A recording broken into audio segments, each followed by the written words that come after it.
about to catch the last ferry back from an island to the city and a total stranger asks you to stay. What would you do? Before I tell you what happened, we need to go back to the beginning. I wasn't expecting anything today. I really need cappuccino. Other than that, I planned on going to a nearby island, Favignana. First stop, you should know by now, is cappuccino, especially in Italy. A must. Wow. In a little paper breakfast bag. Wandering through the beautiful streets of Trapani again, and finally got a pistachio croissant. I have to admit, it wasn't that good. On my way to the ferry, I kept admiring the streets of Trapani. I cannot say this enough, but I love the buildings in Italy.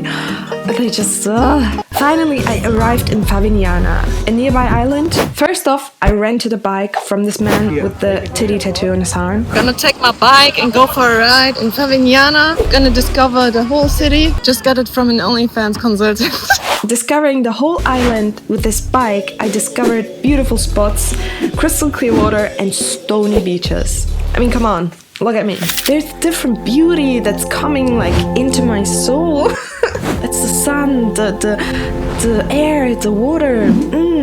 This was my first cappuccino. People actually think I'm Italian. I was about to settle back home until I met Viola. She made me live my Italian dream. Not with a man, but with her as she drove me on the back of her bike. We were on a mission to find underwear, toothpaste and a toothbrush. Because otherwise, I wasn't gonna stay. Because Viola convinced me to stay on the island for one night and not take the ferry back. My gut feeling said yes. That's a friend of her and her uncle.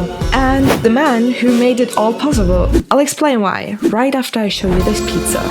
Pizzarianata tipica trapanese. Of course it was good. This is her uncle's Pietro's Airbnb. I was lucky enough because most of the times this place is always booked and he made it possible for me to stay one night in Favignana. By the way, Pietro has many other talents. He's also a DJ. Brought us to this party. Meeting Viola was the best thing that happened that day. She made it possible for me to discover a part of Sicily in the most authentic way. Thank you, Viola. And the story is still not over yet. We still have some stories to tell.